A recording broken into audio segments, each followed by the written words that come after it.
Ozonics Killerwinds podcast back again. Who are you? I'm Nick Simon. I'm Cole Tanner. Okay, let's just jump right in. No introduction. We don't have to do any brought to you by sponsors, only by Ozonics. So let's just go. That easy. That easy. Just like that. Messing with the faders a little bit on our audio. Yep. Trying to get everything dialed in. Hopefully it sounds good. Yeah. Hopefully you don't think we sound too soft, too loud. We sound right. Okay, so here's what we're talking about today. Episode 60. Hitting into another decade, baby. Yep. If 60 were in years. But that's a lot of podcasts. Yeah. I heard a thing the other day. This is like last week about... Okay, so before I say that, we are going to do a cough count. I'm going to mark that down on the sheet. That was one. Sorry, guys. Cough count of one. Nick's a little under the weather. Just a little bit. I'll tell you what, dude. I said this to you earlier today. There is one person that's super under the weather. If you're looking to send up some prayers for some health, say a prayer for Scott Elrod. Because, oh, buddy, he's sick. Really? Oh, man. I was on a call with him yesterday, and he is sick. I knew it was him because I saw his name on the call, and it was unmuted, and he was the only one talking. But, wow, he does not sound like himself. You know when you get that real nasally, terrible cold? Head cold. And oh, man, he had the head cold. Like, it sounded like if you were, like, plugging your ears and plugging your nose at the same time and talking in a whole different octave. He just sounded, it was just like, man, dude. I didn't even say anything because obviously he knows he's sick. Yeah. Which, being a dentist, being sick definitely affects the day job. Oh, yeah. Because you can't be, like, working right in somebody's grill, no pun intended, when you're sick. Yeah. That's terrible. So hopefully he feels better. Right. Feel better, Scott. Yep. So today we are talking about a few animals. Again, we're in the summer months. We're definitely in the lull. We are smack dab in the lull. Oh, yeah. I don't know how much more lulling we can get. Yeah. I feel like we keep saying we're not going to talk as much about trail cameras, but the lull got worse with the no trail cam thing on public land. Definitely. So we're lulling. Yeah. We are lulling. Yep. No hunting season's really open. I guess, geez, if you were really wanting to get after it, you could go try to call some coyotes. Yeah. With some fawn and distress calls might work. But besides that, it's pretty slow going. Yeah, definitely. Ain't a whole lot of going on. Yep. You know it's slow hunting season when I'm fishing. That's when you know. If I'm fishing or golfing, there ain't any hunting seasons going. Yeah, exactly. Because there's two things I don't do during hunting season, and it's fish and it's golf. Yeah. And guess what I've been doing this last week? Fishing, golfing. That's right. Hitting some slices and ripping some lips, man. That's what I've been doing. Actually, I cranked a couple drives, just right down the old smacker. Living the retired life. Oh, dude, I'm telling you, I hit one tight little fairway, put it right down there, about 100 from.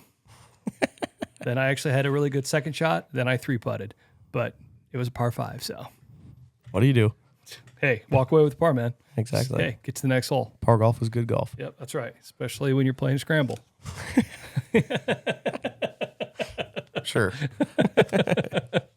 Oh, well, it's good for me because I don't golf ever. So there you go. Anyway, so what we're talking about today is we're talking about a couple animals, some critters that you're going to be coming across during the summertime.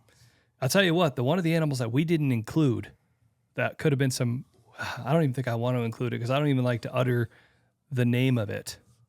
Starts with an M and ends with mosquitoes. Starts with an M, rhymes with mosquito. Yeah. We're not talking about mosquitoes. They're out there. Yeah. It's been a bad year for mosquitoes. Dude. I'll tell you what. I will say, spend some time in Alaska, and the mosquitoes aren't that bad here. Yeah. Because I'm telling you, you can't.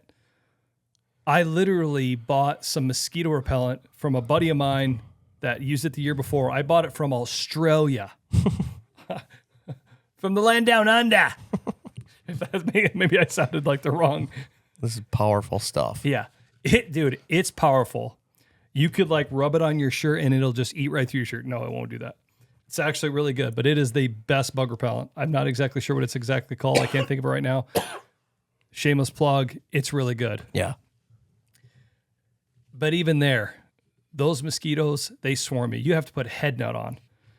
But I'll tell you what, Iowa this summer so far is as close to like Alaska as I've ever seen it here. Yeah, it's been We've so had bad. so much water. We ended up having a really wet, like second half of the spring, the later half of the spring. We've just gotten a ton of all of northern Iowa. I was just in northwest Iowa. They've got a ton of rain over there. Yeah. All of northern Iowa. Wisconsin even. Wisconsin, southern Minnesota. Yeah. Everybody's been getting pounded. Yeah. And we're supposed to get 10 inches this week in Wisconsin. Yeah. It's just crazy. And all that water has led to a lot of mosquitoes. Yeah. Yeah. We were actually out last week, or 2 weeks ago, whatever it was, getting trail cams all set up, moving a couple stands around, just getting some work done on private pieces, and they were bad. That was so bad. Oh my goodness.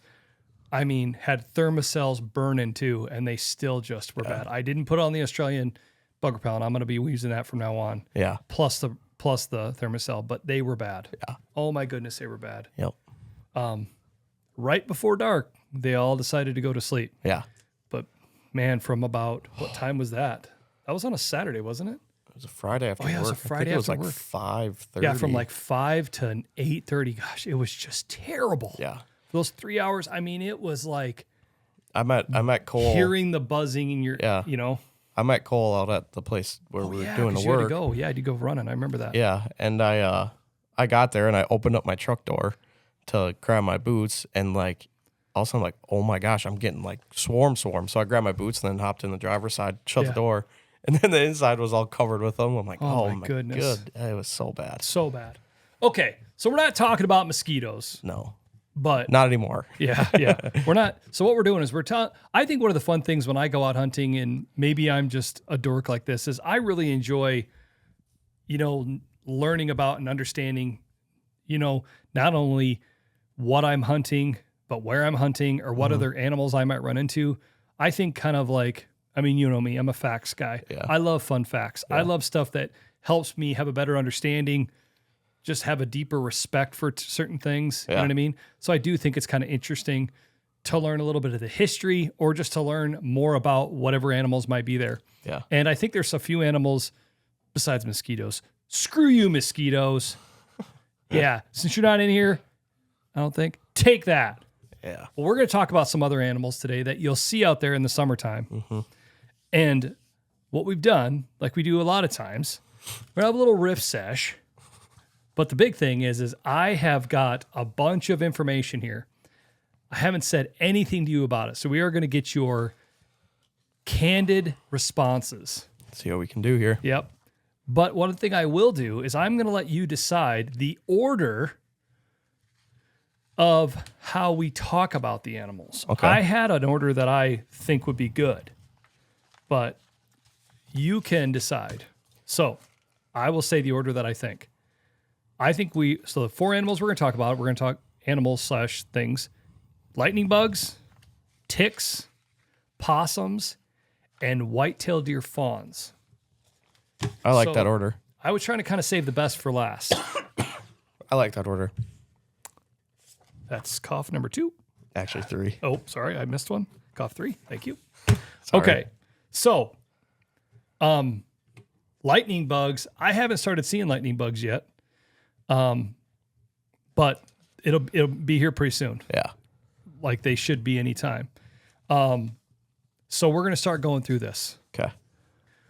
So let's start running through some of the stuff about lightning bugs. Some really interesting stuff. I think anybody that, like I said, you're out there scouting and it's getting toward dusk, towards dark, and it's second half of June, July, probably seeing lightning bugs. Oh, yeah. Right. First off, lightning bugs light, the actual light that they emit, is the most efficient light in the world. Okay?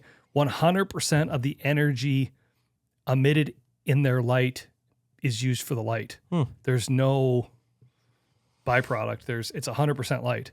So to put that in comparison, incandescent bulb emits 10% light, and the rest is heat. A fluorescent light, even a fluorescent light emits 90% of its energy as light, but the other 10% is heat. But again, a lightning bug or a firefly's light produces no heat, and scientists refer to this light as a cold light. Huh. Which is pretty interesting. That is interesting. Yeah. I think we should keep track of how many times we say interesting. I would have way too many ticks because there's already two. So kind of the crazy thing with that as well, when it comes to a firefly's light, or I like calling them lightning bugs, is it's made up of two chemicals, okay? One of them's called the luciferase, and one of it's called luciferin. Okay, I might be murdering that, but I'm pretty sure that's how you pronounce it. I looked them up. Luciferase and luciferin. The luciferin is the heat resistant part, and it glows under, the luciferin is the heat resistant and it glows under the right conditions. The luciferase is an enzyme that triggers the light emission. ATP is a chemical within the firefly's body that converts to energy and initiates the glow. All living things, not just fireflies, contain. God dang it, dude. That was for. This is bad. I know. You're like on worst case scenario. I know. This is not good. Hey, your voice is sounding real raspy. I know. Sound real country western. So, like I said, before I was rudely interrupted by the cough, the ATP is what initiates the glow. All animals have ATP. So the ATP part is what I think is kind of interesting. And I think when you really start to look at it, this is kind of the thing that I'm like, dang, that's crazy. So the two chemicals found in the firefly, like we just talked about, the luciferase and luciferin, lights up in the presence of the ATP. Every animal has this in their cells, and the amount of that is more and less. In disease cells, the amount of ATP can be abnormal. If the chemical from fireflies are injected into these disease cells, they can detect changes in the cells that can be used to study these many different diseases, from cancer, muscular dystrophy. But that's not all that they're used for. Electronic detectors built with these types of chemicals that are in a firefly have been fitted into spacecrafts to detect life in outer space, as well as food spoilage, bacteria contamination on Earth. So it's pretty crazy to think what a lightning bug has done just with its light. Yeah, that's crazy. And just the fact that it's 100% efficient. Yeah. Is pretty insane. Yeah, that's awesome. And in the world that we live in and trying to do everything we can, I know, like in our house, and like a lot of people do, pretty much everybody's switched to LED light bulbs. Right. They are so much more efficient. They don't use near the electricity. Yeah. To think that a lightning bug is the most efficient of all is kind of cool. The other thing that's interesting about lightning bugs is that their lifespan is really short when they're actually a lightning bug. The larva stage, when they're like an egg, that can last up to 1 to 2 years. Oh, really? Yeah. They're an egg. So like a larvae is like when they're really small, and then they're an egg for like 3 weeks. They're an adult for 3 to 4 weeks, and then they basically die. No kidding. Yeah. Huh. So isn't that crazy to think about? So like when you're out there in the fall, there's lightning bugs out there on the ground and as eggs and everything else, you just don't know. Yeah. And then boom, they finally hatch, and then there they are for just a few weeks. The other thing that's kind of interesting about lightning bugs when you see them out there, this is, I think, a really interesting fact, is that you see lightning bugs flying and you see them lighting up. Generally, there's lots of different species of lightning bugs, but in some of the species, the males are the only ones that fly. The females stay on the ground or in the leaves and the tree branch, and the sequence of the light, the intensity and the frequency of the light helps them find mates, helps them communicate, helps them, tell other fireflies, lightning bugs if there's danger, how they find, when it comes to reproducing and everything. Yeah. So it's pretty interesting. It's not just that they're just lighting up randomly. Right. Yeah. There's definitely a chemistry to it. That's cool. So that's kind of cool. So yeah, I don't know. I really love fireflies, lightning bugs. When I was a kid, man, we used to run around with jars and grab them like crazy. Yeah, they're cool. The other thing that's interesting about fireflies is that they're not actually an insect. They're actually a beetle. And if you ever watch when a lightning bug first goes to fly, they have like a hard shell over their wings, and that goes back, and then the wings come out. Oh, yeah. They're not actually an insect. They're actually like a beetle. Cool. So that's kind of a cool fact too. Yeah. So yeah. Oh, the other thing is they're found on all continents. You can find them everywhere, ever except Antarctica. So 6 out of the 7, they're there. And obviously humid environments, hence why we see them in the summertime around here. pretty interesting to think about that you can see them all Yeah. over the world. It'd be interesting if there's other names for them besides lightning bugs and fireflies. Yeah. They're global. There you go. They're everywhere. Yep. So what you think about that one? It's pretty cool. I just feel like it's stuff that you never think about, Absolutely. You just see them out there, and then Other thing that's about it. Other thing I did learn about fireflies too is you think about that the lightning bugs are the only things that are lighting up. They actually, at times, their eggs can light up as well. Oh, And there's actually, I found some interesting stuff about people on the East Coast. There's all these different species. Some of them light up like early in the spring or like later in the summer, early fall, and they'll light up as a blue color. oh, that's cool. Well, I found photos of guys, men and women that go out there with like time-lapse cameras and get these blue, and they get the lightning bugs that are lighting up in a blue, and you could see them streaking across the forest. Yeah, that's sweet. Yeah, that would be really, really cool. Think about if that you were like really into that and you were like, that counts as 2. 5, 6. Think about that if you know, you made me lose my train of thought. Oh, this is bad.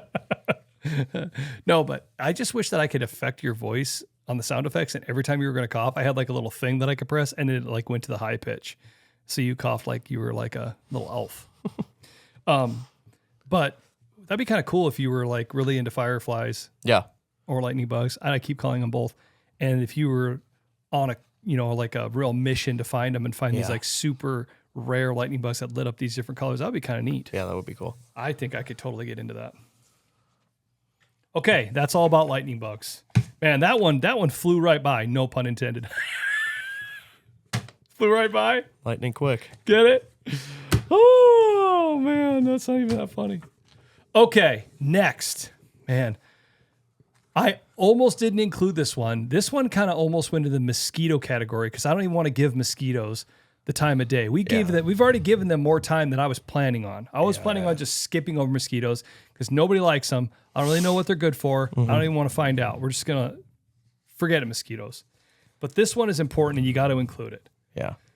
Unfortunately, if it's summer months, and I've already had my experience with them this summer already. Yeah. I think we all do. And that is ticks. Ooh. Golly. Oh, man. I don't like ticks. Yeah. The one thing that I will say across the board is I really don't understand what they're good for. Yeah, I don't either. Okay? Even in, in all the research that I did and all the stuff that I'm going to read about, I never heard any of these researchers, anything like anybody say this like overwhelmingly, this is the thing that they're good for. Yeah. So, yeah. Yeah. They're very random. Listen, God created them for some reason. I just don't know what it is. Yeah. And I don't think anybody's figured it out. So if you know why, well, send us a DM. Yeah. All right. There's a lot about this one. I got a couple pages worth, so you better be ready. All right. First off, found some really good information on the Iowa DNR website about ticks. They've got some good literature. And then there's a lot of stuff nationally, and not only here, but Minnesota, Pennsylvania, Alaska, Canada. There's a lot of stuff out there about ticks because there's a lot of them out there, and there is certain things that you have to be aware of. But there are also, I think, with ticks as well. And I think the next two that we're going to do, ticks, even deer, I guess you could say, I think really lightning bugs was the only thing that was pretty straightforward. There wasn't like a lot of stuff that was like, oh, I thought this, you know what I mean? Yeah. But ticks, possums, and deer, I think there's some misconceptions, almost like myths, some things that I feel like we've all maybe heard that I don't know if are really actually true. Yeah. And I tried to kind of clarify on some of that. So we're going to go through that. So one of the things I'll say right off the bat is that there's more than a dozen species of ticks in Iowa. The 3 most commonly encountered species are the black-legged tick or a deer tick, same thing, so deer tick or black-legged tick, an American dog tick or wood tick, and the Lone Star tick. Generally, you're going to see ticks between March and November. Yeah. That's the season. Usually, I don't feel like I usually see them early turkey, but you get towards into May, and all of a sudden you're like, okay, now I'm covered. Yeah. So, and then obviously we've already been out and had like I said a minute ago, I've had my experience with ticks. Yeah. And just finding them. Yeah. We went out, a couple weeks ago, got some stuff set, fought the mosquitoes, got home, and I pulled 3 off of me in the shower. Yeah, I didn't have any that day. Yeah. Which I was well, really no, surprised. I pulled 3 off in the shower, and then I pulled 1 off my back when I was sitting on the couch before I took a shower. That's really interesting. I didn't have any that night, but about a month and a half ago, I had a bunch on me when I went and scouted a piece of public. Yeah. I had 4 or 5 of them on me, I think. Yeah. Yeah. Okay. So let's get right in. One of the things I think is going to blow your mind is ticks aren't an insect. They are actually arachnids. Oh, really? Yes.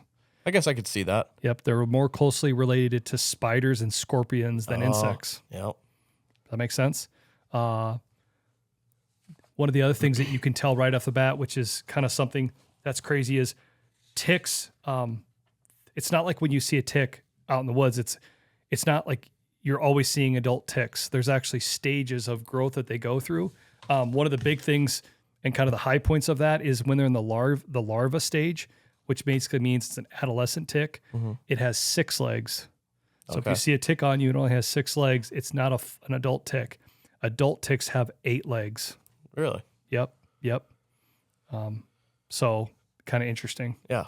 But it says they also have 8 legs in the nymph stage, which is like when they're really, really small. Okay. But they're so small then. But when they're full grown, you see like a real life tick, like a normal size tick on you, and you look down at it. If you got to like crawling on your finger, if you really were to look at it, if it's got 8 legs, okay, that's an adult tick. Oh. Interestingly, they can take up to 3 years to mature to an adult. Really? Yep. So ticks are out there. Yeah. Just like we talk about lightning bugs, ticks are out there on the forest floor all year round. We're out in the fall. You think, all the ticks died. They didn't really die. Yeah. They're just the adolescent larva ticks. They just haven't come into adults yet. Mm-hmm. This one I think is really, really interesting. So as a kid, I remember always hearing, and like my mom or my grandma and grandpa would always say like, oh, you're like when you're out in the yard, or just if you're ever like, we would go out and play in the woods all the time, is that ticks. I always thought that ticks like dropped out of trees and landed on you. Yeah. That's not really it at all. First off, ticks are blind. Second of all, ticks don't jump or fly. They crawl on low brush or grass to try to find a host, a deer, a dog, a person, to try to, get to your blood. Actually, what they do is they clasp on with their back legs, and then they reach their front legs out to grab onto passing animals or humans. It's actually called questing. Really? Yeah. So interestingly, it's not like, so basically, whenever they feel something, then they let go, or they try to grab on. So that's how they, latch on, or you find them on your pants, or just basically sitting there holding on with their back legs, and they got their arms stuck out trying to grab something. Is there anything on there that says like if there's like a weather pattern that they quest more on? Didn't really talk about that. It did, and I'll get into this in a little bit here, that, they have to find a host to survive. If they don't find a host, and if they don't burrow in and get blood, they die. Yep. Got it. So that's part of it. So not all ticks like gorge themselves and then, like there's a lot of ticks that probably just don't find something. Right. You know what I mean? Or they're just kind of in the, no pun intended, they're in the wrong place at the wrong time. Yeah. But I don't know that the weather, I didn't really find anything that weather made a difference. When we start to talk about nationally or globally, there's over 900 tick species. Really? 900. There's over 90 in the continental United States. 7? This is so bad. Should I count that as 2 or just 1? That's just 1. Okay. I'm going to grab my water quick. Okay. Sorry. So, like I said, 900 tick species in the world, 90 in the continental United States. The big thing about ticks is that they are capable of transmitting diseases. That's what you think of. We think about deer ticks in Iowa transmitting Lyme disease, and we'll get into that. One of the things that I also say about the 3 main species in Iowa is that they're called hard ticks because they have a hard shield-like structure on their backs, which you experience when you see them. If you try to kill them and you try to squish them, you can't squish them. Yeah, true. What I usually do is I end up with my Leatherman, and then you really give them the bacon. You got to you really vice grip down on them, but they've got a hard shell. So there's really something to that. So like we talked about earlier, like the different stages of a tick. Females deposit thousands of eggs onto the ground, okay? Once they've fed on blood, okay? The larvae emerge from the eggs and develop into nymphs, and then they become adults. The immature ticks, larvae, and nymphs must bite a host and feed on blood before they can develop to the next stage. Does that make sense? Yeah. So that could take years, or they just die. You know what I mean? Larval ticks, also known as seed ticks, can distinguish from nymphs and adults because their size, and they only have 6 legs. And then because they have 8. Nymphs and adults are larger and have 8 legs. So, like we talked about, obviously, the big thing you think about when you think about ticks is deer ticks in Iowa. When I was a kid, they used to have a thing like this little card that they would hand out. If you went to the Iowa State Fair, went to the DNR building, they had these little cards, and it had a little hole that said the size of a deer tick. Because like when you see a tick, I'm like, I don't know which one it is. Yeah. Like, is it a deer tick? Well, deer ticks are usually a lot smaller. Right. You know what I'm saying? Hence why part of it can be kind of hard to find them. Mm-hmm. You know what I'm saying? Because it can be so small. Yeah. And that's part of what's kind of like, this is kind of the cringeworthy part of the conversation about ticks. Obviously, if they're trying to suck your blood, they've got to bite you. Yeah. You follow me? And deer ticks, you think about Lyme disease. The other thing to say is they actually have an anesthetic in their saliva, so it will numb your skin so you don't really know you're being bit. Right. Yeah. Does that make sense? Mm-hmm. And so it's not like a mosquito bite where like, ow, you smack your arm, you're like, dang. Yeah. A lot of times you just kind of like itch your back and you're like, whoa, what's that? Yeah. And when they bite, that saliva numbs your skin and they burrow into your skin and get down to your blood, which is kind of gross. Yeah. Which I think why a lot of people are so freaked out by ticks. Yeah. So one of the things, obviously, but this is one of the kind of the misconceptions or the myths. Like you said, it can take a bit for them to burrow into your skin. But the important thing about ticks is it typically requires 24 to 48 hours of them feeding before they can successfully transmit a disease like Lyme disease. So prompt removal is the most important thing. Yeah. Does that make sense? Yep. So you think like if you found a deer tick on you and it was already bit in, if you were just out in the woods that day and you find it started to, hasn't been 5 hours, hasn't been 24 hours. Does that make sense? Yeah. Like you said, if you're just at work all week and, you're not putting yourself in a position where you're walking through grass or anything where I'm counting that. I got to count that one. That's 8. Got to count it. Sorry. Can't not do it. All right. So big thing to remember is it takes 24 to 48 hours before they can transmit diseases, right? So it takes a while. You know what I mean? I've heard 24, 48, heard 36, which makes sense. And so generally speaking, you're not going to get Lyme disease like right off the bat. Right. Does that make sense? Yep. Doesn't mean that it can't happen. But again, and then I will talk a little bit, I'll read this off a bit about Lyme disease. So there are some symptoms that you can look for. And I think this was really interesting. I definitely didn't know this. And again, kind of myth busted here that like, do you get a deer tick on you bites, you got Lyme disease? No, not necessarily. Yeah. The signs and symptoms of Lyme disease most often are evident within 3 to 30 days after being bitten by a tick. So hopefully within 30 days you found it. If you haven't, kidding. But that's the other thing is ticks will bite, they'll suck your blood, and then they'll let go. Yeah, yeah. Does that make sense? So you could have been bit, did its thing, and then let go, and you might not even known it. And that's where I think where some people get themselves in a little bit of a trouble. Right. Right. Lyme disease causes a wide range of symptoms, unique signs of infection. The biggest thing what talks about 70% is a bullseye shaped skin rash. Bullseye shaped, called I don't even going to try to say it. It is roughly circular, white in the center, and expands outward over time. About 70% of that are affected or infected develop this rash, which can be missed because, it's not intensely colored. It could be in a real like awkward spot where you're not like looking in the mirror and seeing it, right? Right. I've had them in my armpits. I've had them like in the kind of the back of my knee. Yeah. You know what I'm saying? Like I've had them along my waistline. It's just like weird spots. You know what I mean? Like you wouldn't think.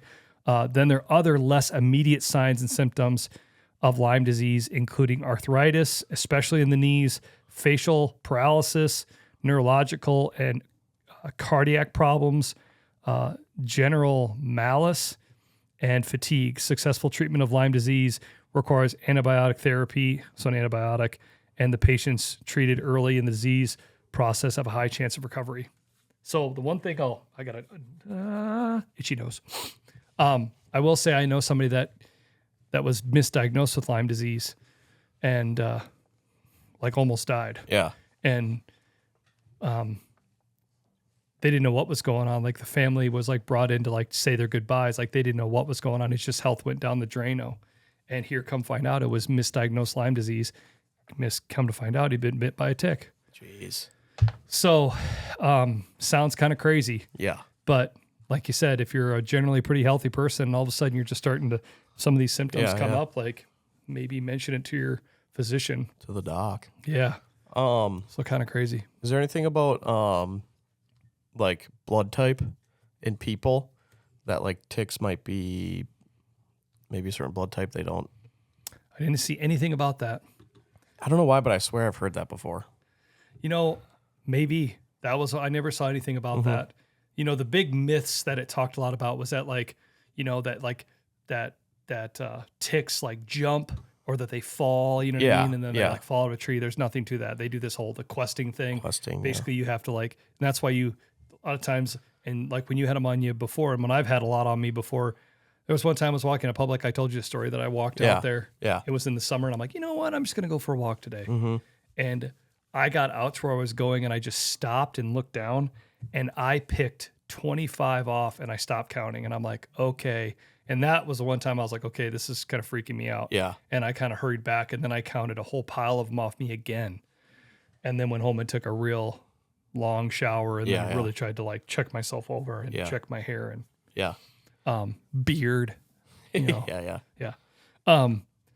But no, I didn't see anything about blood type. I don't think that makes any difference. Maybe that was just something else that I heard, or you've not even with a tick, maybe. But yeah, I mean, I've heard, I don't know, I didn't see anything about this either. I've heard people like talk about like eating garlic. Oh, like, really? Yeah, like, well, I've heard that about mosquitoes and or ticks. Like eat garlic, will keep mosquitoes and ticks away. I don't think there's any truth to that. I saw nothing about that in all the stuff I did. Again, I was just looking for facts, you know, and trying to make sure that it was, or just really cross-reference on multiple places to see that it wasn't just something that some random person was saying. Yeah. And again, I'm, you know, kind of counting on the Iowa DNR and like Iowa State University to kind of like know their stuff when it comes to ticks. Actually, one sec, I'm going to grab something. So one of the things is you can see this here. This is from Iowa State. And they've got quite the document all about tick biology, all the different looks of ticks, all the different places they are, all the different species in Iowa. Hang on a second. There's a lot. What is that big old greaser? That's that's an adult gorged tick. Whoa. Some of these images kind of freaked me out because I was like, I saw a couple images on the internet where I was like, whoa. Like it's making me a little queasy even now, like where the tick was like buried and it was like way gorged. Yikes. Yeah. So like in this picture, it says then, you know, it shows a nymph. Yeah. Nymph from adult. And then, yeah, I don't know, dude. It's just not for me. I feel like you gotta have kind of a not weak stomach. Yeah. Gorged adult. Yeah. Yiska. And it's kind of interesting. They actually show the actual size in inches and centimeters and stuff, and talks about the different places where they've been recorded. Huh. Yeah. Pretty interesting stuff. Yeah, and a lot of this information was from that Iowa State report as well. So, but yeah. Yeah, so I don't know, man. Like, I guess the good thing I'll say about ticks is when you find ticks on you, get them off you. The other thing they talked about a lot about in that Iowa State document was, you know, when you pull them out, don't like twist them. You know what I mean? Like, you need to make sure you get the head out. Yeah. A lot of people will like try to grab them and twist them, or they see them and they get all freaked out. Yeah. They try to get it off. Well, you can get the body off and the head stays. Oof. So you want to make sure that you try to grab it. They actually have tick removers. You know what I mean? That you can like buy to get them out. I've never had one actually stuck on me. I have. I've only had them just walking, crawling on me. So when I've had them stuck on me, they were just, interestingly, they don't let go real easy. Yeah. Like I've had to take my Leatherman and like grab them and pull them off. Mm-hmm.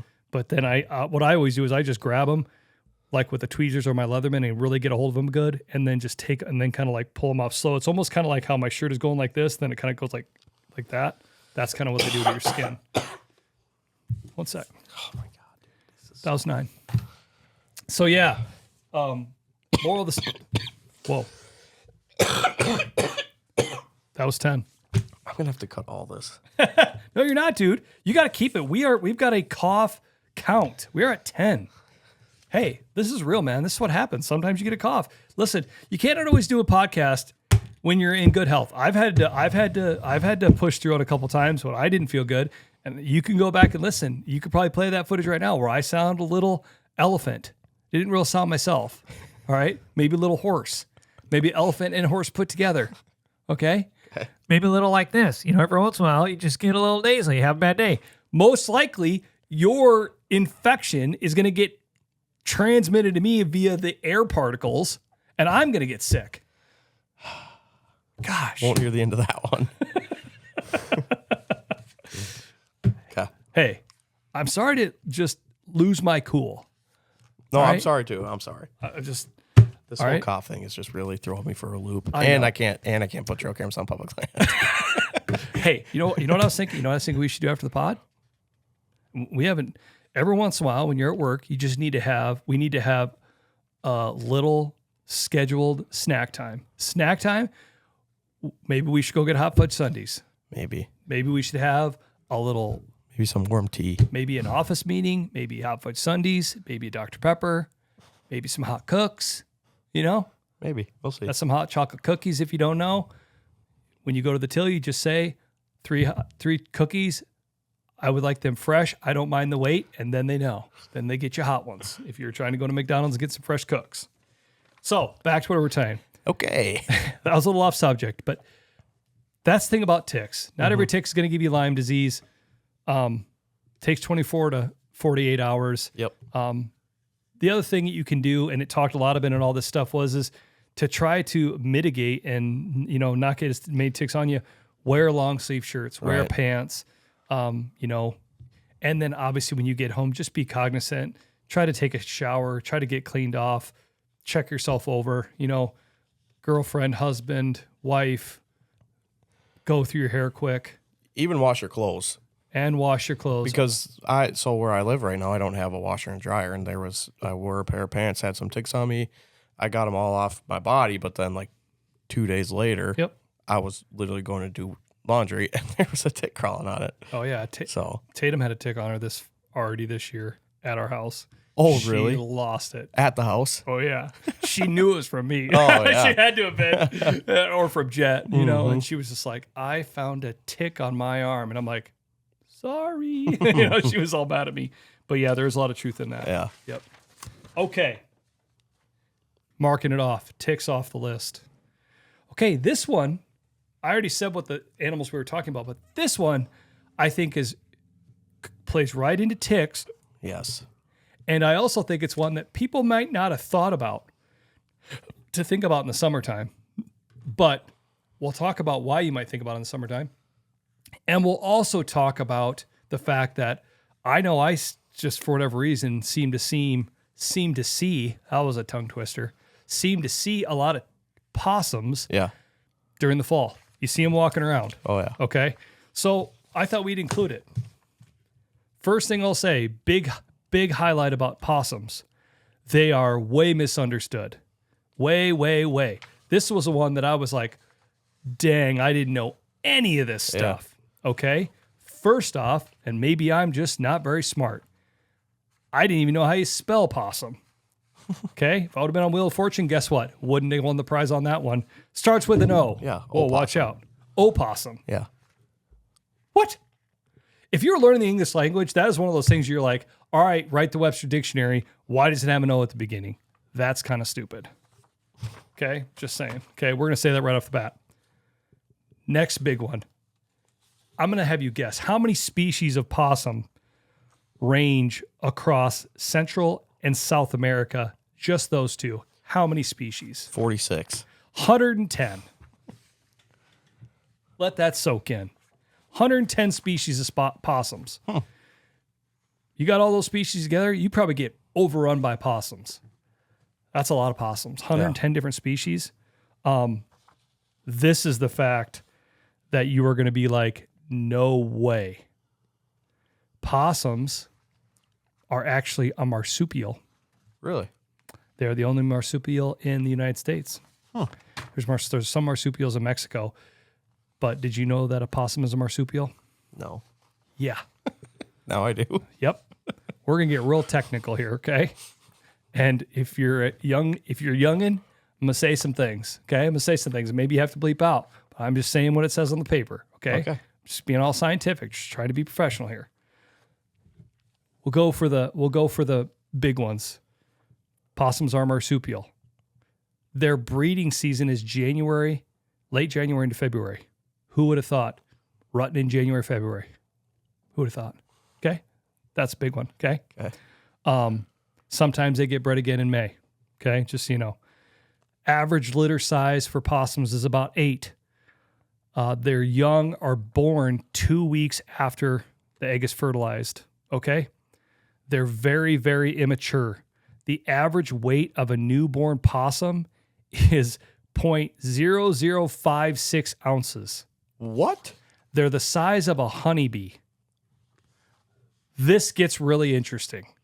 Oh, we're diving in, okay? So once these little itty bitty these little babies are born, they move to their mother's pouch, okay? And they attach to inside the pouch. There's nipples inside a possum's pouch, and complete their development. They leave the pouch 2 to 3 months later. What? Yeah. Oh, dude, I'm going to blow your mind. You better hold on, okay? The mother possum licks the pouch and the fur between the pouch and to help the baby possums on their journey. There was a myth a long time ago that they used to think that possums gave birth through their nose because they would lick their to their pouch, and then people would see these little things on their nose and by their nostrils, and they thought they were giving birth through their nostrils. Well, it was the babies. Do you follow me? Whoa. Oh, it gets even more interesting. They use their back legs to crawl. They have really strong back legs to clamber into the pouch. So they're basically like a walking embryo. Like they're so small. I mean, if you can imagine. Yeah. So again, they have an average litter size of about 8, but they can have up to 25 babies. But the female only has 13 nipples. So they kind of have that provide milk. So if they don't fashion to a nipple, hey, gotta count it, man. Gotta count it. That's 11. My tick marks are getting bigger. I don't know why, but they just are. If they don't attach to a nipple, they die. So again, spend a couple months in the pouch. Again, the crazy thing about the babies too is the possums have a den usually, and they ride around on her back, which I've seen videos of that. I have too. Where you're like, what is that? And it's a possum, Yeah. and they've got all these babies attached on their back. After about 120 days, they depart and they live a solitary life. 60% don't survive. So they get really pounded. Yeah. Yeah. Thought that was kind of interesting. Yeah. Okay. Oh, man. Whew. Most of the possums that we see around here are the Virginia possum. Okay, is what they call it. Like in Iowa, it's the Virginia possum. I've actually found some really cool stuff, some literature from the Iowa DNR talking about it. Again, near streams, woodlands, brushy areas. But you'll see them, eating in your garden, eating, they'll eat animals, insects, birds, eggs, reptiles, worms, scavenge through garbage, Yeah, they'll eat anything. Yeah. Okay. Another really interesting fact, possums have more teeth than any other land mammal. Really? They got a whole pile of teeth. Whole pile of them. Okay. Does it say how many? No, it just said that they have a ton of teeth. The most. I couldn't find anything that said how many, but they got a lot. Okay. Another interesting fact, possums, their tails and their ears are hairless. Hence why, and they're obviously very susceptible to frostbite. So a lot of times, and I've seen this, I never really understood it, but I've seen possums and you look at their tail and you're like, geez, man, like, is that possum like disease? Like, what's its tail so jacked up looking? Yeah. They'll like be black or shriveled up. Well, they're very susceptible to frostbite. Oh. In the wintertime, it can really do a number on them because they don't have any hair to keep it warm. Mm-hmm. You know, you're out walking around. Think about that. You got to go walk around and you're a male possum and you're just like, hey man, it's a rut. I got to put warmth aside. Yeah, It's exactly. mid-February. It's time to go. You got to cover some ground. You got to put out your scrapes, whatever you do. Yeah. You're not worried about your tail. Last thing they're worried about. Yeah. Yeah. Okay. Obviously, normally nocturnal. Yeah. If you run into a possum, generally they're going to try to hiss. They're going to try to bare their teeth at you, which I think we've all experienced. But they'll also play dead, which I'll get back to. Another interesting fact. There's so many interesting facts about possums. They have an opposable toe on their hind foot for climbing, grasping, which aka means they have a thumb. It's kind of crazy. Who'd thunk? Who would have thunk it on their back feet. So that's kind of cool. Yeah. Again, coming back to a lot of people think about possums playing, quote unquote, playing dead. Yeah. And I think as a kid, when I didn't know this stuff, you know, you kind of like you hear, you know, when your kids, everybody like at some point, it seems like you run into a possum somewhere, like you harass it, you're poking it with a stick. Right. Or, you know, I used to haul grain, you know, off farms, you know, driving semis, and you'd find a possum in a grain bin or find a possum in a corn crib and kind of backed into a corner and they'll play dead. And you're like, what the heck are you doing? Mm-hmm. Or they'll hiss at you. A lot of times they'll play dead. Interestingly, about the playing dead, so there's actually a lot of intent behind them trying to play dead. So if they don't hiss or they don't run, they'll try to play dead. It's actually, it's a catatonic state that a possum will go into. A lot of times they don't just play dead automatically. They play dead when they're surprised by a predator, almost like a fainting goat. You follow me? Yeah. So it's basically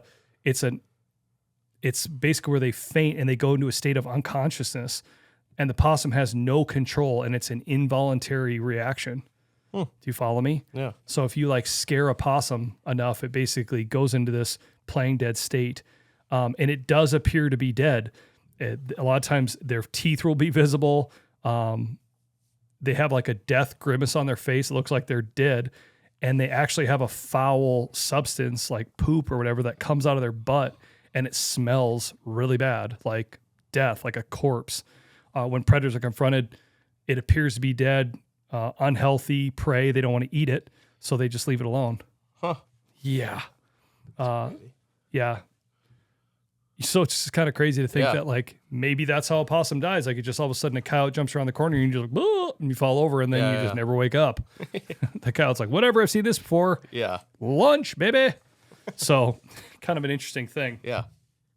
But again, this is where we get into the myths, and it's interesting that we talked about this one right after the tick one. Yeah. The thing that I always heard about ticks, and I've told you this before, is that they eat thousands and thousands of ticks per year, and that they're a great way to help fight against Lyme disease. Yeah. There is not a lot of truth in that. Really? Nope. I actually wanted to go back. As I would look through this, I kept going back trying to figure out where did this whole thing come from? Well, there was a study done about these different types of animals years ago, and they put ticks in these cages. Okay, they put them in these or crates or whatever, and they put all these ticks on these animals, and then they were studying the ticks and like, okay, we'll put 20 ticks on this animal in their fur, and then we'll like comb them every day and try to find the ticks, and have they started to eat, have they let go, blah, blah, blah, blah. Well, they did this on the possum and they couldn't find the ticks. Okay. So it was kind of inferred that like, oh, the possum must be eating the ticks. Yeah. Well, in the study, they ate like 90% or the ticks couldn't be found. And so like, well, anything could happen is this possum, like they must like ticks. Yeah. So somehow along the way, this like myth or this study started spreading. How this all happened, I really couldn't figure that out. But there's this whole thing that, that they eat all these ticks. There's not really, from what I could find, any truth in that. Huh. Not that they maybe don't eat ticks, but they don't eat thousands of them. You follow me? 12. They don't eat thousands of ticks. I don't think there's any truth in that. Again, so I'll read this to you. The original study was a controlled setting in which dozens of ticks were put on the same cage as possums and other animals too.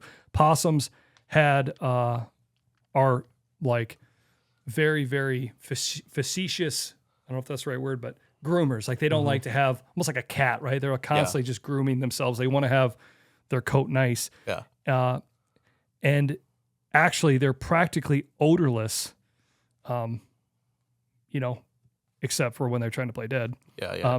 But interesting, like 90% of the ticks that were cleaned off, they figured were consumed by the possums. So the fact was taken that, the possums, were eating these ticks, and that, okay, hey, if they're eating this many in this controlled environment, if you extrapolate that, they're eating all these thousands of ticks, way more than we thought. But then since then, there's been a lot of stuff done, and it doesn't really seem like there's any truth in that, that they are eating. And if you really looked at how many possums are probably out there, that was the other thing I found. It talks about if you really look at how many possums are out there and how many ticks they potentially thousands. I've seen anywhere from 5 to 10,000 ticks per year. There would be no ticks. Right, I mean, that's a lot of, that's a lot of ticks. And like per possum, you know what I mean? The other interesting thing that I was like, dang, I never knew this. Possums are resistant to snake venom. Oh, really? Yes. From rattlesnakes and copperheads. Yep. There's a protein in their blood that binds to the toxin and neutralizes it. So researchers there's been efforts to synthesize that protein to make anti-venom for humans. Anti-venom. That's cool. Yeah, who would have thought? Wow. So if I was a possum, I'd probably be trying to eat rattlesnakes. But for the most part, possums are just ugly critters. Yeah, they are. I don't really know. Like, I think it's kind of funny because I think that really tried like the whole Lyme disease thing and the whole eating ticks thing. I mean, I told you that. I'm like, oh man, yeah, don't kill possums. Man, they eat lots of ticks. That seems like it's pretty much a myth. Yeah. I don't think there's much truth in that. Right. But do they have a thumb? Yeah. Are they, do they can't, basically they're immune to venom from snakes? Yep. Are they a marsupial? Yeah. Are their tails hairless? Mm-hmm. Pretty interesting stuff. Yeah, it is. Are they a marsupial? Yep. Is there some weird stuff going on down there when they give birth? Uh-huh.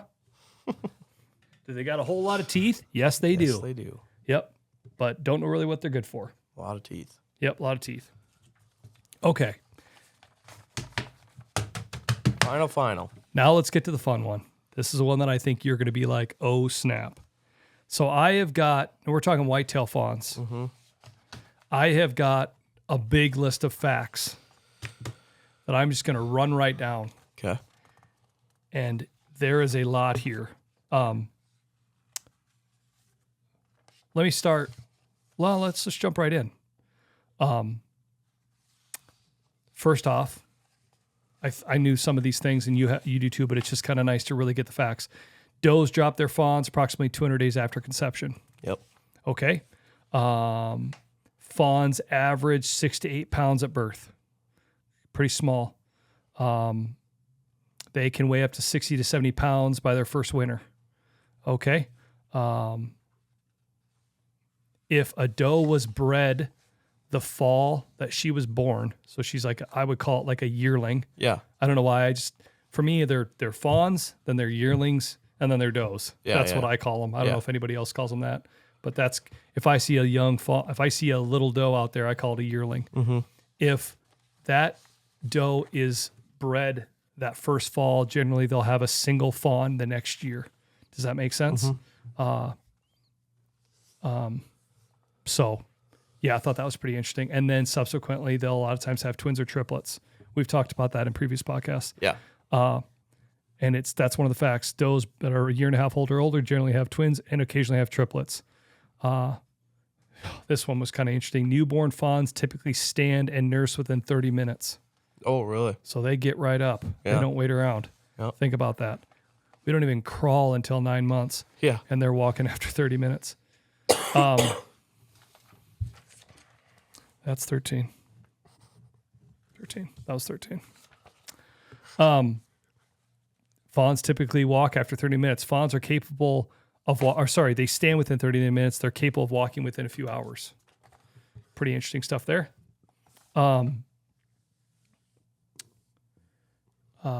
Doe fawns does nurse their fawns for about 4 times as a newborn, 4 times a day as a newborn, and then continue nursing for about 4 months. Obviously, most fawns are born in May, June. About 2 weeks after they're born, a fawn will start to browse and tender vegetation and learn from its mothers on which plants to eat and not eat, which I think we could, it's interesting because we've had trail cams out since kind of early June. Yeah. And you see all these does walking by the cameras. You don't see hardly any fawns. No fawns. Yep. Well, and part of that's by design. Yeah. Those fawns, the does will put their fawn on a spot, and then the doe will go out and do its thing, browse, grab a drink of water, and then come back.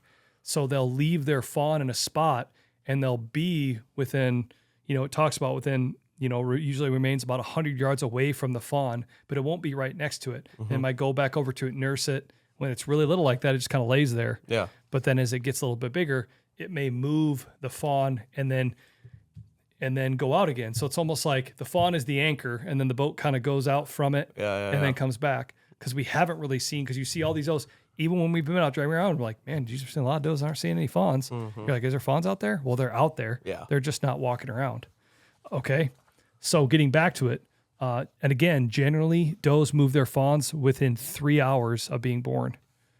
Again, from a predation standpoint. Okay. Yeah. Does with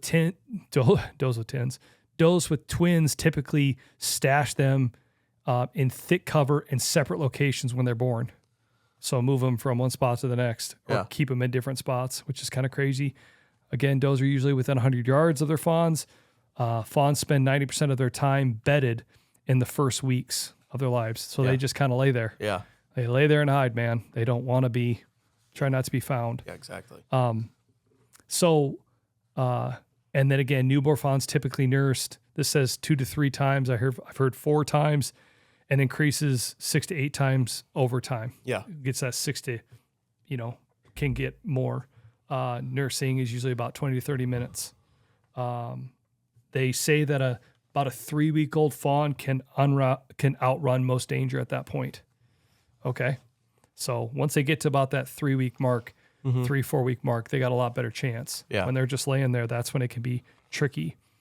Twins are usually reunited and bed closer together after about 3 to 4 weeks. So man, if you think about a doe and you think about, when it's May and June and all of a sudden the cameras kind of go dead. Well, there's a reason for that. Imagine if a mature doe's got she's got twins. If you had twins or triplets and you're putting them in different places. Yeah, no kidding. And then you're trying to move them and keep track of them and nurse them in different spots. That is a lot going on. Yeah, exactly. That is a lot going on. Yep. Okay. One of the other things it talks about, and I've experienced this too, is a lot of times when and there's a video circulating on social media that I've seen come up on my feed a bunch of times where I think it was like in a deer pen. Yeah. And they make some like real loud noise and the doe kind of bolts off and instantly the fawn just lays straight down on the ground. Yeah. Fawns have about 300 spots. Okay. Which the white spots help camouflage them in. Yeah. Okay. And then generally what happens is that doe will run off and she'll blow. She'll try to take that predator away from where her fawn is. Yeah. Does that make sense? Yep. Just as a distraction. Actually, Jet and I, a couple weeks ago, were driving around Clear Lake. It was during the day. And I had the windows down, just kind of driving slow on the northwest part of Clear Lake by some public hunting area. And I heard a fawn bleat. Yeah. And just it's like a real high pitch, like type thing. And I slowed down and I turned around quick and I told Jed, I said, hey, there's a fawn over here somewhere. And he was all excited. So I went back and sure enough, there was the doe. So I kind of went down a little further, came back, and the doe was kind of standing there. And I just thought, I told Jed, it was public land. So I thought, you know what? Let's just go see if we'll just walk just a little ways. I don't want to like make this a big deal, but let's just see if we can find it. So because I heard right where it was, so I knew roughly. And so we walked down in there, and the doe instantly started bounding off, blowing the whole way, trying to get us to go away. We kind of stood there, and I was just kind of looking around in the grass. And actually, of all things, that fawn I saw her kind of walking. There's a really big, thick brush pile. She went right into that thick brush pile. Yeah. And then I just said, okay, Jet, let's back out of here. And that's all we did. We weren't trying to harass it or anything. Yeah. It was just kind of like, if I could show him a doe fawn, and he was Yeah. going to love that. But a lot of times that's what they'll do. They'll just lay down. Yeah. So one of the things that, and I don't know if it's kind of a myth buster type thing, but that I had always heard is that does, their fawns were scentless. Like they didn't have any scent. And when they would lay down, it's harder for predators to find them. One of the things that I did see about some of the facts was that some people are like, oh no, fawns aren't scentless at all. They have scent glands, or, they can smell. Well, how do you think predators find them? It's like, oh, okay. But then what I also found was talking about that fawn scent glands are not fully developed. Oh. And part of the thing about a doe trying to not, they come and nurse, but then they kind of leave the fawn alone, is they're trying not to let the doe's scent rub off on the fawn. Do you follow me? Mm-hmm. Does that make sense? Yep. It's like there's a lot of truth in that about trying to kind of stay separated from them in that way. Yeah. Does that make sense? Yeah. And again, they'll return to them with every few hours. They kind of try to stay about that 100 yards away. And then if they've got multiple, they got a lot going on. Right. All right.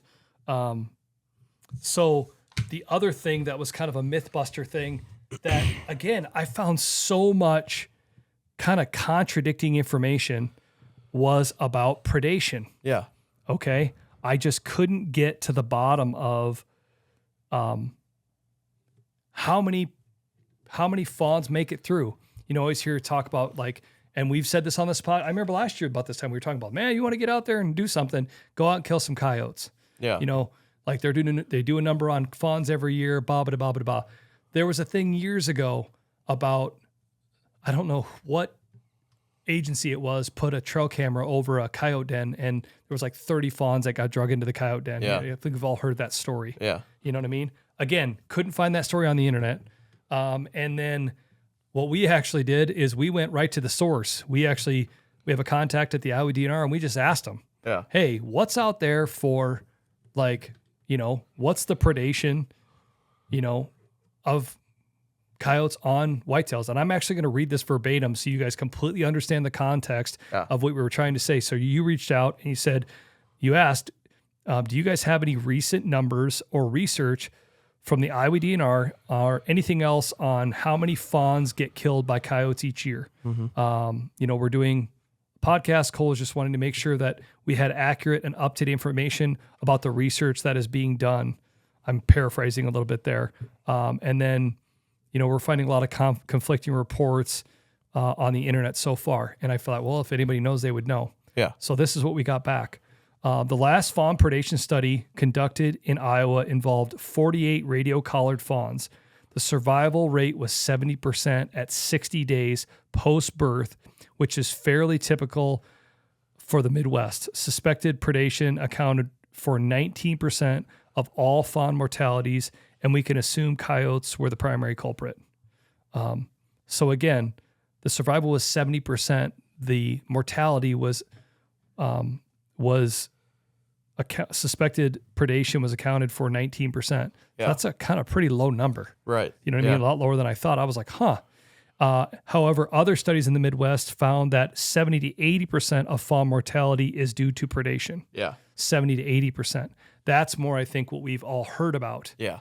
But again, let's even say that that's the case, and if it's 70% make it through, so if there's 100 fawns, 70 are living, 30 are dying, and of the 30 dying, 80%, which is going to be 25-ish or more, are getting killed by coyotes. Still, I think that there's a lot of fawns making it through. Right. Not that the coyotes aren't finding them, but they're not killing every single one. Yeah. Yeah. Does definitely know what they're doing. Uh-huh. Okay? This is the interesting part. No matter where you are in the country, approximately half of the fawns that hit the ground are likely to die before they reach 6 months. That's a little bit more of the grim part. That's a good thing though, or less we would have a serious overabundance. AKA, there is an ecosystem that's running out there. Right. And there's a balance between predator and prey. And so when I hear that from my perspective, I feel like there is some sort of a balance within the ecosystem that we have created in 2024. Yeah. It's not the 1820s, 1840s, 1850s where there was no humans and just there was no like we were the back then we weren't the predator. It was, bears and wolves and everything else. Now we are part of the predator. You know what I mean? And there's us and coyotes. Like what else? Maybe a fox, I guess, or bobcat. You know what I mean? But it's just, you know what I mean? The ecosystem isn't what it was before. Right. But the ecosystem we have now, that to me feels more balanced. And it says here that coyotes definitely kill their fair share of fawns, but coyotes are absolutely not a major limiting factor to a deer population in Iowa. Recreational coyote hunting is extremely unlikely to impact fawn survival rates unless it is treated like a full-time job. So, which I've always kind of felt that way, like, is it, if you're, and I like predator hunting too. That's 14. But is it really going to make that big of a difference if you're out there coyote hunting? Man, you're going to have to do a lot of coyote hunting. And, when you hear that, it really reiterates that. You got to really think about it like a full-time job or really ain't making much of a difference. Yeah. Like if you go out and kill a dozen coyotes, you're like, man, I really did my part. Well, did you? If you're just doing it on the weekends, that's far from a full-time job. Right. Yeah. Okay. So yeah, I thought that was really interesting. And again, it just goes to show you that, man, does, like just whitetails in general, even from when fawns are just a young age, they are a resilient animal. Oh yeah. And I just thought that whole thing about just hearing that with the summer, and just kind of what they do and how they do it is really, really something. Yeah. Yeah. It's awesome. You are struggling. I know. You're struggling. I think we wrap it up. Listen, Alrighty. I'm already too close to you. We are not socially distancing. Yeah, I know. Okay? We're not socially distancing. There's a good chance I'm going to get sick now. So, if next week's episode, I'm a little under the weather, everybody knows why. Okay? I'm just saying it right now. If I come on the next week and I saw a little horse, little elephant, we know why. My bad. If I sound like I'm breathing through my nostril hole because the other one's plugged up and, constriction of the old esophagus, it's because of ding dong over here. Hey, so what's our cough count at? What do we end up at? I don't know. Just give me one more to keep it at even 15. No. Come on. I want to make one more slash tick. Oh, come on. I'm going to do that as a half. That's not even a full one. You don't have another cough in you? Nothing? Really? I don't think so. Unbelievable. You just I don't want to just make myself You can just cough. You can just cough and interrupt everything the whole time, but now you can't do it when I ask you. Really something. No, but I'm just razzing you. I feel bad. I know having a cough is just, that was the other thing. It doesn't matter if you touch them. That's the other thing. I think there's a big myth that if you touch a fawn, that a doe will never see it again. There's no truth in that. Yeah. I think there's a lot of misconceptions, and it talked a lot about that stuff I saw too, that like people see a fawn, they're like, oh, it's abandoned. You know what I mean? Like, look at it by itself. It's nowhere, its mother's nowhere to be found. Yeah. Well, that's by design. Like Right. they're trying to let them be out there and trying to, just figure out the next spot they're going to take them to. Generally, what I did see is if you find a fawn and you go back there 24 hours later and it's in the exact same spot, okay, maybe that fawn, or you're driving down the highway and you see a doe laying in the middle of the road and then there's a fawn not too far away that you find and it's there the next day. Yeah, there's probably a chance that fawn doesn't have a mom anymore. Right. Yeah, Like, exactly. let's put two together here. Yeah. But if you're out there and you're cutting a alfalfa field or hay field and you come up and all of a sudden you're like, oh, stop, and there's a fawn sitting there, you can get out, pick it up, go find a shady spot, some like little thick brush, and set it back down. Yeah. And that doe will find it. Right. That doe will come around, she'll do what she does, that fawn might bleat, and they'll find each other. Yeah. It's not terrible to like pick them up and move them. But it's also not advised to just go out there and be like, oh, start picking up deer and, raising them with a bottle in my house. Yeah, Like, yeah. That's not a good idea either. Yeah. But anyway, all right, let's wrap it up.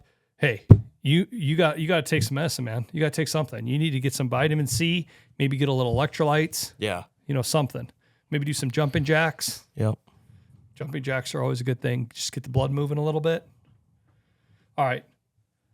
Thanks for watching another podcast in the books. Ticks, possums, fawns, lightning bugs, fireflies. We covered it. Yep.